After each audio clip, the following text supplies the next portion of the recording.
बोलिए सद्गुरुदेव भगवान की जय, गुरु माता की जय, भगवान भोलेनाथ की जय, माता कामाख्या की जय, गौ माता की। बोलिए सभी संतों की जय, बोलिए सच्चे दरबार की जय, करोली शंकर महादेव धाम की जय, गंगा मैया की जय, हर हर महादेव। Welcome back.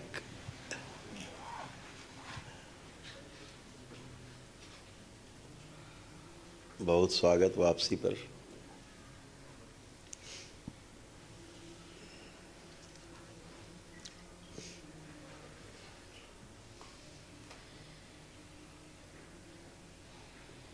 ध्यान के द्वारा मानव अपने तमाम शारीरिक, मानसिक और आध्यात्मिक बाधाओं को समझ सकता है, उन्हें ढूंढ सकता है और उन्हें हल भी कर सकता है। अभी दरबार आपको शारीरिक अंगों की उनसे होने वाले, उत्पन्न होने वाले कष्ट, भविष्य होने वाले रोग आदि के बारे में पहचान करना कि ये स्पष्ट करना चाहता है कि ऐसे ही मानसिक और आध्यात्मिक कष्टों की, रोगों की पहचान की जा सकती है और उनका निवारण भी किया जा सकता है। Diagnosis and treatment both. और सही मायने में देखा जाए तो कोई भी रोग शारीरिक नहीं होता है। शरीर में जो हमें रोग दिखते हैं वह भोग है। भोग मीन्स दंड, क्या बोलेंगे उसको? भोग को क्या? हाँ तो रोग, भोग को दंड ही तो बोलेंगे। इस प्रकार से रोग हमारे सभी मानसिक हैं। रोग का कारण शरीर में, हमारे चित्त में, रोग हमारे सूक्ष्म शरीर में, और रोग के कारण जो हमारे भोग हैं वह रोग के रूप में हमें शरीर में दिखाई देते हैं घनीभूत अवस्था में। जी गुरुदेव, जो आप कह रहे हैं अर्थ है कि वो हमारे द्वारा ही जनित होते हैं, जो वही कर्म बीज में पड़ता है। इस प्रकार रोगों को सूक्ष्म शरीर से नष्ट किया जा सकता है। नष्ट होते ही दरबार में होता है, प्रतिक्षण होता है, और ये आपकी प्रार्थना और संकल्प से भी होता है। तो ये बात स्पष्ट होनी चाहिए कि रोग कोई भी शरीर पर होता नहीं है। दिखता है, दिखाई देना स्थूल में वो शरीर पर ही दिखेगा, लेकिन होता नहीं है शरीर पे, दिखता है। यही भ्रम है, और भ्रम सबसे बड़ा रोग है। इल्यूजन नहीं होगा, और rather this is a delusion. समझ नहीं है। हाँ, रोग शरीर पर नहीं होता है, इसका सबसे बड़ा प्रमाण ये है कि किसी भी दूसरे शरीर में, जिंदा शरीर में स्थानांतरित किया जा सकता है यदि वह व्यक्ति उसके पूर्व जन्मों के किए गए कर्मों के दंड को स्वयं स्वीकार, तो वह रोग स्वतः ही स्थानांतरित हो जाता है। कर्म स्थानांतरित, भोग, रोग स्थानांतरित। इसलिए कष्ट भी स्थानांतरित हो जाते हैं दूसरे के संकल्प से। पुरुषोत्तम जी ने कहा कि विस्तार किया जाए, तो विस्तार के लिए इसको ऐसे समझेंगे। अभी अगर दरबार के भाषा में समझा जाए तो हम किसी दूसरे का संकल्प करते हैं तो उसका भी कष्ट आप में आ जाता है। वो सिर्फ कष्ट ही नहीं है, रोग का हिस्सा है। उसके किए गए जो कर्म है, जिन स्मृतियां हैं, वो स्मृतियां आप में ट्रांसफ़र होने लगती हैं और धीरे धीरे वो भोग आप में कटने लगते हैं और धीरे धीरे उसका रोग कष्ट समाप्त हो जाता है जिसका होता है। और जिसका संकल्प आप करते हैं, जिसके लिए प्रार्थना करते हैं, वो ठीक होता जाता है। यही संकल्प जब बहुत गहरा होता है, ये तो ऐसा संकल्प होता है कि बाबा ये ठीक हो जाए, इसकी स्मृति नष्ट हो जाए, आगे वाली बात है। अगर ये हो जाए, बड़े गहरे में हो जाए तो रोग पूरा का ट्रांसफ़र हो जाता है। तो जब लोग बोल देते कभी कभी पिता बहुत गहराई में बच्चों को कष्ट में देख के, या बच्चे बोल देते कभी माता पिता को कष्ट में देख के कि जो भगवान इनका कष्ट हमें दे दो, बोल देते हैं और इनको अच्छा कर दो, तो वो ट्रांसफ़र हो जाता है। ये बहुत गहरा विज्ञान है। और इतना ही नहीं, आयु भी स्थानांतरित हो जाती है, आयु भी ट्रांसफ़र हो जाती है जीवन यात्रा की। श्वासें भी स्थानांतरित हो जाती हैं, प्राण भी हम दरबार में स्थानांतरित करते ही रहते हैं, एक से दूसरे के प्राण दूसरे में करते ही रहते हैं। तो ये सब संकल्प के माध्यम से, आपके प्रार्थना के माध्यम से ये सब संभव है। कितना गहराई से किया गया संकल्प है। पौराणिक अगर हम आपको उदाहरण दें तो सबसे बड़ा जो उदाहरण है माइलस्टोन के रूप में, वो राजा ययाति का है कि उनके पिताजी को जब किसी एक कन्या से मोह हुआ और विवाह के लिए उन्होंने उनके मन में कुछ जीने की इच्छा ज़्यादा पैदा हो गई, तो उनका मुझे और लंबा जीना है, लेकिन बूढ़े हो गए थे। तो दोनों बेटों को बुला करके, रघु और यदु को, कहा कि भाई मुझे तुम्हारे उम्र चाहिए, जवानी चाहिए। तो एक बेटे ने मना कर दिया, एक ने कहा नहीं हम देंगे। रघु ने अपनी जवानी, यानी जैसे रोग जा सकता है, जवानी जा सकता, श्वास भी जा सकता है, दोनों चीज़ है ना, दोनों ही जाएगा ना। ट्रांसफ़र तो रोग आएगा तो स्वास्थ्य जाएगा, यही तो है। तो वो ट्रांसफ़र हो गए और बेटा बूढ़ा हो गया और पिता जवान हो गया। कालांतर में जब उनको इसका अपनी गलती का एहसास हुआ कि हमने गलत किया है पुत्र के साथ, अपने ही बेटे को बूढ़ा देखते थे, तो फिर से उन्होंने अपने बेटे को वापस किया, उसकी जवानी, और स्वयं बूढ़े हुए। तो ये सब चीज़ें केवल किस्से कहानी नहीं है, ये विज्ञान है, बहुत गहरा विज्ञान है जो बहुत सरलता से इसको किया जा सकता है, जिसको दरबार करने में बहुत सक्षम है। और दरबार करता ही है, जो आवश्यक है वो करता है, जो अनावश्यक चीज़ें हैं वो दरबार नहीं करता है। बस इतनी बात है। तो इसका विस्तार करते चले जाओ, आप अनुभव करते चले जाओ, तो एक्सपीरियंस का मामला है, पूरा एक्सपीरियंस है। तो बहुत कहता है कि शरीर रोग ही होता शरीर में, तो शरीर से शरीर में कैसे जाता है? संक्रमण हो सकता है। संक्रमण तो एक बना रहता है, दूसरे में भी चला जाता, एक से दो में हो जाता, लेकिन एक का खतरा जाए दूसरे में चला जाए, ये विज्ञान, गहरा विज्ञान। ये विज्ञान इससे ये स्पष्ट होता है कि जितने भी रोग हैं वो कर्म के कारण है, हमारे कर्मों के भोग के कारण हमें रोग उत्पन्न होते हैं सूक्ष्म शरीर में। और वह इसीलिए मृत्यु के बाद भी वह रोग शरीर लेकर के सूक्ष्म शरीर भोगता रहता है, उन कष्टों में रहता है। और यदि वो कभी किसी शरीर के माध्यम से प्रकट होता है तो वही रोग और वही कष्ट उस माध्यम में प्रकट होने लगता है। और उसके जाते ही वह रोग और कष्ट उस माध्यम से भी समाप्त हो जाते हैं। इसलिए सिद्ध है कि कोई भी रोग शरीर में नहीं होता है, बस वो दिखता है हमारे कर्म भोग के कारण, सघनता के कारण दिखता है सघन रूप में, ताकि हम पहचान कर सकें कि हमारे रोग हैं और उनके लिए प्रार्थना कर सकें।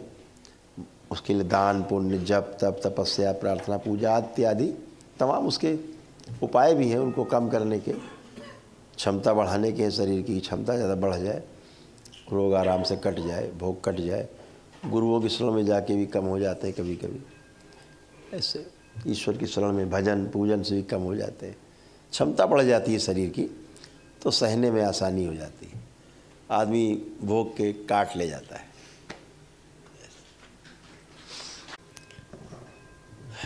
तो बहुत सुंदर स्पष्ट रहना चाहिए, तो भय कम होता है। जब भी आपको किसी वस्तु के बारे में पूरा ज्ञान होता है तो उससे भय समाप्त हो जाता है। भय का अर्थ ही यही है कि बात अभी समझ में पूरी आई नहीं है। तो अब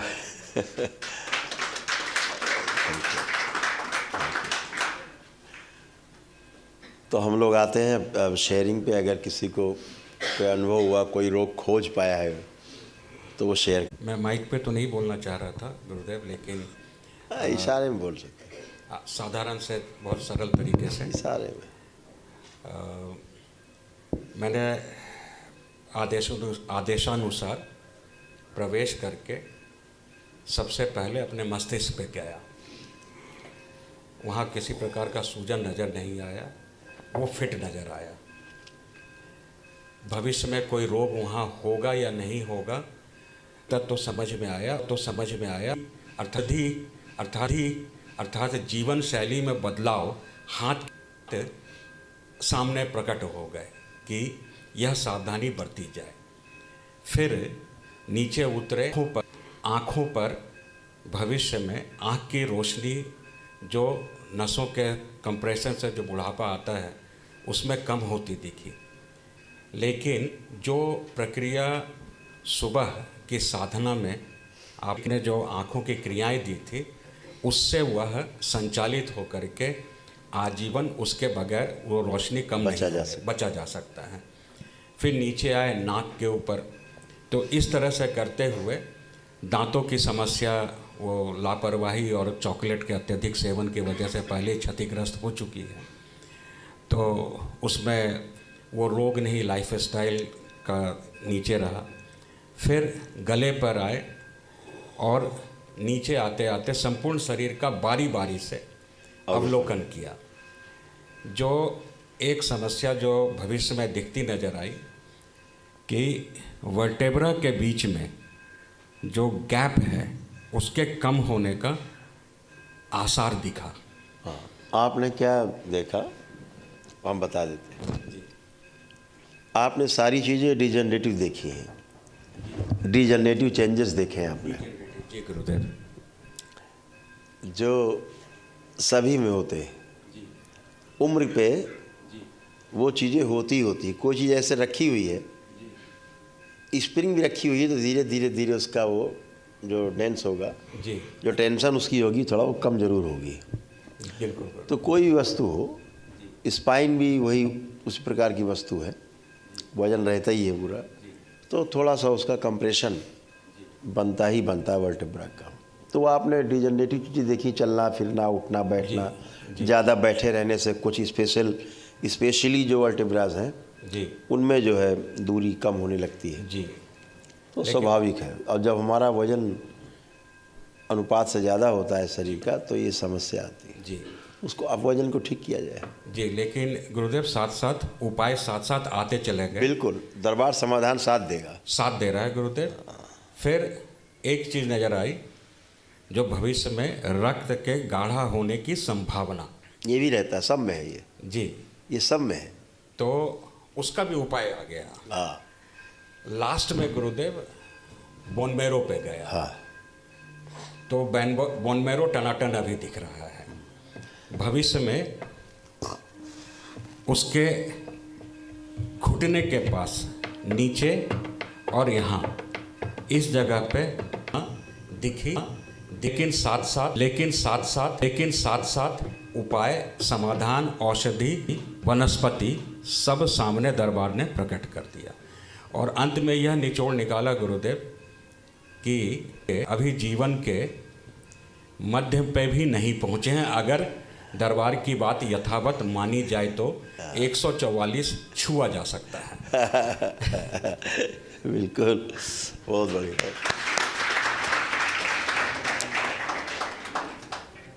अभी बोन मैरो एक शब्द आया।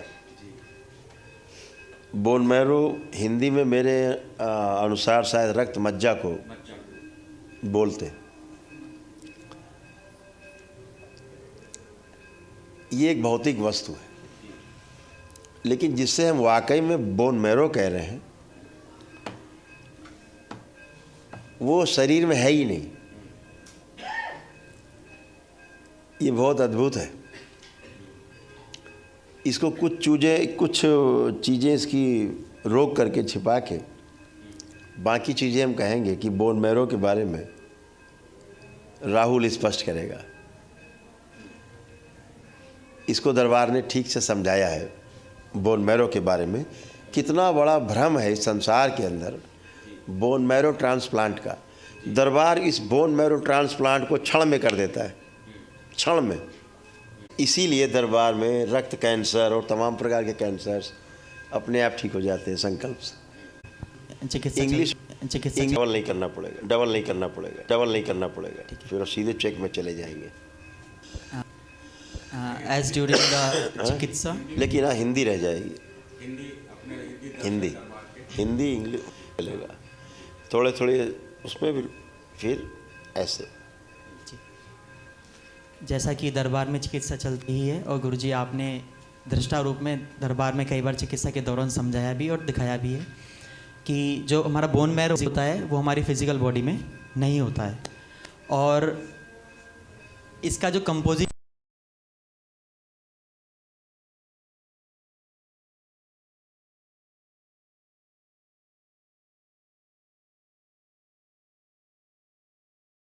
फ्लूइड होता है, लेकिन कंपोजिशन होता है थोड़ा लिक्विड थोड़ा गैसियस फॉर्म में।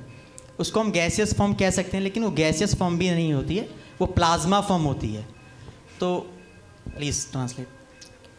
और जैसा कि दरबार में हमने ऑब्ज़र्व किया है कि ये तो इसका कंपोजिशन हुआ बोन मैरो का। अगर हम फिज़िकल बॉडी में देखें कि रोग कहाँ से आ रहे हैं, तो फिज़िकल बॉडी में जो हमारे जीवन से रोग आ रहे हैं कर्म भोग के आधार पे, वो बोन मैरो के थ्रू ही आ रहे हैं। जितने भी रोग फिजिकल बॉडी में बनते हैं वो बोन मैरो के थ्रू ही बनते हैं, और ट्रीटमेंट भी दरबार बोन मैरो से ही करता है। सबसे पहले बोन मैरो निकाल लेता है, जिस आगे नहीं जाना है। Okay Okay. Please translate. यहीं तक ठीक है। ठीक है गुरुजी।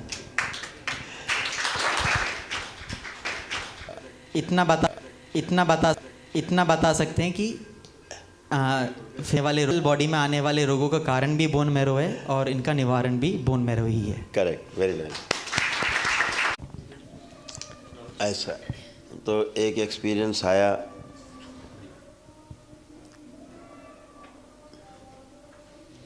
नहीं ठीक है, ये बताना ठीक नहीं, सब कुछ ठीक है। ओके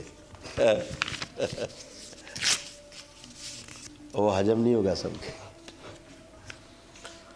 अभी जैसे उज्जवल ने देखा कि ये दरबार से नहीं जुड़े होते तो भविष्य में इनको ऐसे रोग बनता।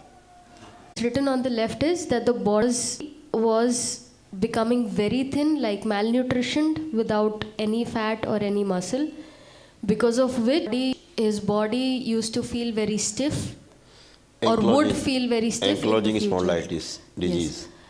On the right, he has written that the spinal fluid that occurs in the body was drying up, which would further in the future cause ankylosing spondylitis.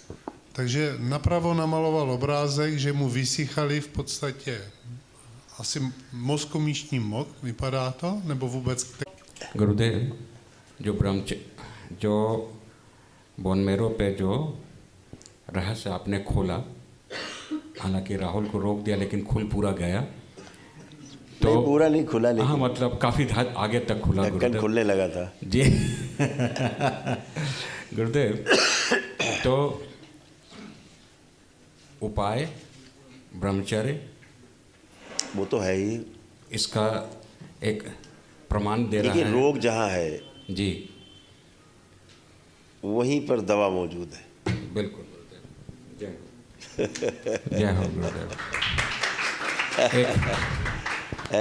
Final जिस वृक्ष में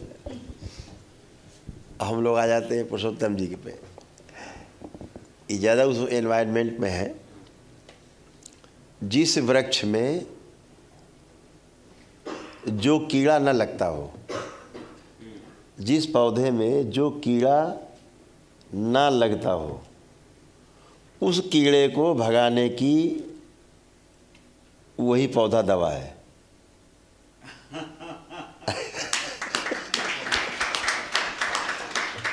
प्रकृति में कितना सुंदर व्यवस्था है, कैसे पहचान सकते? ऐसे तो पहचाना लोगों ने। Já bych se podělil o zkušenost z této meditace, kterou jsme měli, a pak bych měl jednu otázku. गुरुदेव, इन्होंने बताया कि इनके लिए ध्यान साधना 2 भागों में विभाजित थी। पहला जो म्यूज़िक के साथ था और दूसरा जो म्यूज़िक के साथ नहीं था। तो जब म्यूज़िक चल रहा था, इन्होंने बहुत लाइट देखी, वाइट, इनको बहुत उत्साह महसूस कर रहे थे। बाद में इन्होंने अपने बच्चों को भी देखा, ही सॉ हिज किड्स, अपने 2 बच्चों को देखा, नहीं समझ पा रहे उन्हें क्यों देखा, बट देखा। जब दूसरा भाग शुरू हुआ ध्यान साधना का, तो पहले इन्हें एंटर करने में काफ़ी परेशानी हुई। उसके बाद जब ये एंटर करे तो इन्होंने पहले पहले लार्ज इंटेस्टाइन देखे गुरुदेव, और उसमें इन्होंने कई बाधाएं देखी, ऑब्स्टिकल्स जैसे देखे, समझ नहीं पा रहे वो क्या थे, ठोस थे या क्या थे, बट देखे। उसके बाद ये हार्ट की तरफ बढ़े। हार्ट में इन्होंने देखा कि रिदम जो था समझ नहीं पाए। उसके बाद एक बार को ये बिल्कुल अनकॉन्शियस फील करे, जैसे बिल्कुल कॉन्शियसनेस ख़त्म हो चुका है। और उसके बाद इन्होंने एक वायल में अपना ब्लड नहीं देखा, वो भी नहीं समझ पाए कि ये मैंने क्यों देखा रखा हुआ। Where did he see blood in? Sample, एक सैंपल देखा उसमें बस। तो ये इन्होंने देखा। Anything else? Did I miss out? इसके बाद इनका प्रश्न ये उठता है गुरुदेव कि क्या किसी पर्टिकुलर डिजीज़ के लिए कोई पर्टिकुलर कारण है? क्या ऐसा निर्धारित किया जा सकता है कि एक कारण, इस कारण की वजह से ये रोग उत्पन्न होगा? तो Gurudev says yes, there is a reason. Gurudev ये कह रहे हैं कि वहाँ पर अभी ब्रेस्ट कैंसर के केसेस बहुत बढ़ रहे हैं, तो ये जानना चाह रहे हैं कि ऐसा कौन सा कारण है जिसकी वजह से ब्रेस्ट कैंसर होता है। जी, इस पे आते हैं बाद में। कुछ और पहले पूछा था आपने। जी, इन्होंने पहले ये पूछा था कि क्या प्रत्येक रोग के लिए एक प्रत्येक कारण है? करेक्ट। 2 प्रश्न हैं कि पहला प्रश्न ये कि क्या जो रोग होता है वो पर्टिकुलर किसी कर्म के किए जाने के कारण ही होता है। ये बिल्कुल सत्य है। इस पर एक बहुत बड़ा विज्ञान है और ऋषि मुनियों ने इस पर बहुत काम किया है। हमारे ऋषि मुनियों ने भारत में इस पर बहुत काम किया। इस पर एक बहुत बड़ा विज्ञान है। आपको तमाम चीज़ें लिखा पढ़ी में भी मिल जाएंगी कि कौन से किस प्रकार के कर्म किए गए हैं। इस प्रकार के कर्म किए जाने से इस प्रकार के रोग उत्पन्न होते हैं।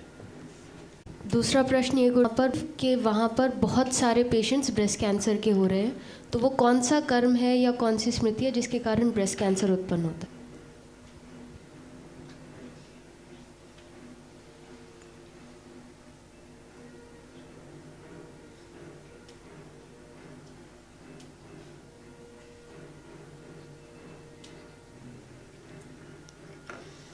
अभी जैसे मैंने पहले भी आपको आग्रह किया था कि कोई भी रोग शरीर में नहीं होता है। 2 प्रकार के कर्म हैं जिनके कारण रोग दिखते हैं। पूर्व में किए गए गलत कर्मों के कारण या वर्तमान में किए जा रहे गलत कर्मों के भोग के कारण, जिनको हम लोग संचित कर्म और क्रियमाण कर्म के नाम से पहचानते हैं। तो इस बात को फिर से ध्यान में लाना होगा समझने के लिए कि ये मानसिक हमारा जो सोच विचार है, हमारा वातावरण जो दूषित हो गया है चारों ओर मानसिक रूप से, जो विचारों का जो गंदा नाला बह रहा है चारों तरफ हर आदमी के, वो रोग ज़्यादा उत्पत्ति का कारण बन रहा है। उसके पीछे सबसे जो रोग बनने का सबसे गहरा कारण है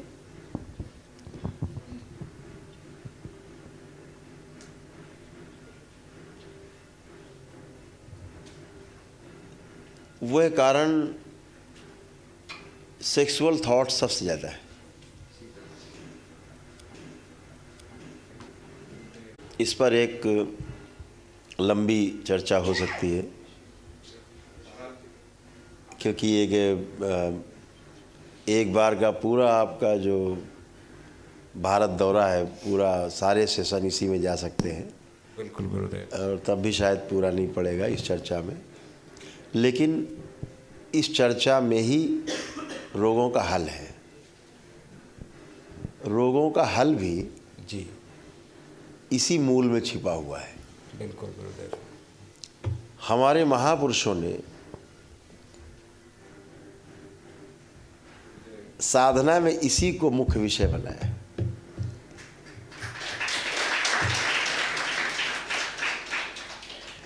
इसी से बचने के लिए बार बार हर महापुरुष ने उपदेश दिए, क्योंकि हमारे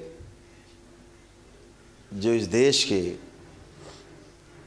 हमारे महागुरु थे, गुरु थे, वो सब अच्छी तरह जानते थे और जानते हैं कि यह काम वासना ही, जो अतृप्त काम वासना है, यह ही सभी रोगों के मूल में है, यही आधार है।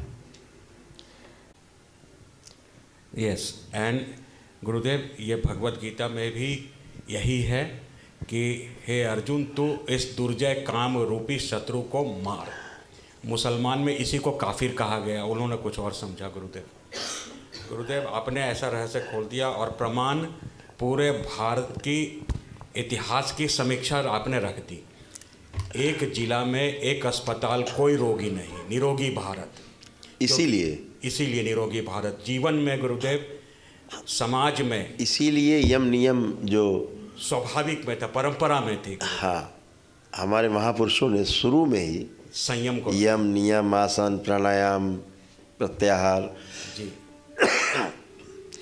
जितने भी हमारे अष्टांग योग बताए, शुरुआत में साधन बताए कि ये साधना करिए, पहले इससे मुक्ति पाइए, इसको संतुलित करिए। तो क्या यम नियम, आसन, प्राणायाम, प्रत्याहार, तो ये बगैर इनसे पार पाए आगे बढ़ा नहीं जा सकता। बिल्कुल। इसीलिए दरबार जब लोग आते हैं तो सबसे पहले उनकी काम वासना का ही शमन किया जाता है, और अनावश्यक कामुकता और काम वासनाएं नष्ट की जाती हैं। जैसे अभी आप सभी लोग यहाँ बैठे हैं, सभी लोग आंख बंद करके देख सकते हैं, किसी के अंदर भी एक भी काम वासना किसी में नहीं उठ रही है। सभी लोग चेक कर लें, किसी में भी एक काम वासना का अंश नहीं है। कामुकता उठ नहीं रही है, उठना छोड़ो, आ भी नहीं रही है, ला भी नहीं सकते। यही स्वास्थ्य की निशानी है, और यही महादेव का परिचय है। सिर्फ पूरी सृष्टि में सिर्फ महादेव ही काम को भस्म कर सकते हैं, दूसरा कोई नहीं।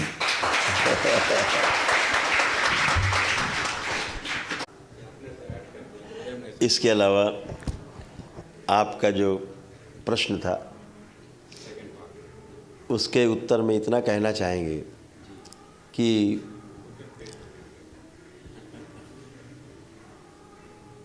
इन अतिरिक्त काम वासनाओं के साथ साथ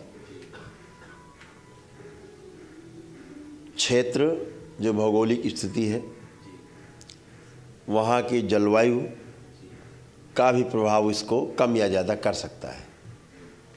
जैसे आपके इधर की बात करें तो जल की अशुद्धि बहुत ज़्यादा है, सूक्ष्म में जल की अशुद्धि सबसे ज़्यादा है।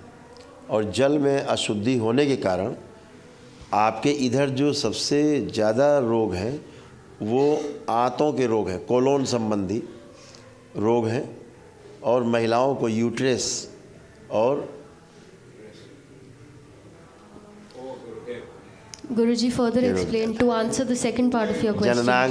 जननांग के रोग जो हैं पनप रहे, यूट्रस, जननांग।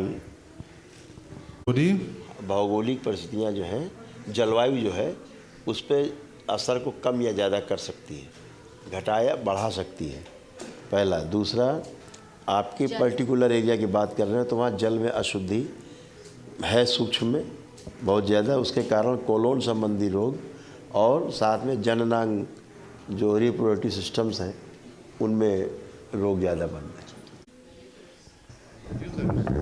और děloha. और इन्हें यूट्रस की प्रॉब्लम वो यही Ne बता střevo, ale děloha. Yes, same thing. और दरबार इसको पूरी तरह से समाप्त करने की क्षमता भी रखता है कि वहाँ से ये सभी रोग सदा के लिए विदा हो सकते हैं।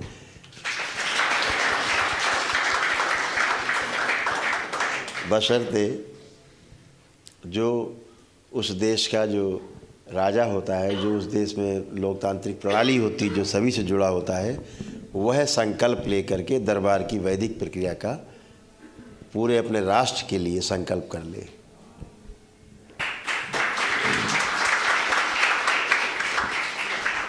तो कहीं से भी, किसी भी राष्ट्र से उसके राष्ट्राध्यक्ष के संकल्प के द्वारा वैदिक प्रक्रिया उस अनुष्ठान को कर लेने के पश्चात उन महामारियों पर भी अंकुश बहुत आसानी से पाया जा सकता है। और ऐसा हमारे देश में होता रहा है, हमेशा होता रहा है कि मात्र राजा के संकल्प से प्रजा के सारे कष्ट जाते रहे, चाहे सूखा पड़ा हो, चाहे बाढ़ रही हो, चाहे महामारी आई हो, मात्र राजा के संकल्प से, पुरोहित के सामने, गुरु के सामने और अनुष्ठान कर लेने मात्र से वो चीज़ें नष्ट हुई हैं। ऐसे हजारों प्रमाण हैं। जी। हरिहर हरिहर 8:30 बजे हम लोग पुणे मिलते हैं अगले सेशन के लिए। हरिहर, बहुत धन्यवाद, बहुत धन्यवाद, धन्यवाद। बोलिए सद्गुरुदेव भगवान की जय, गुरु माता की जय, भगवान भोलेनाथ की जय, माता कामाख्या की जय, गौ माता की, बोलिए सभी संतों की जय, बोलिए सच्चे दरबार की जय, करोड़े शंकर महादेव धाम की जय, गंगा मैया की जय, हर हर महादेव।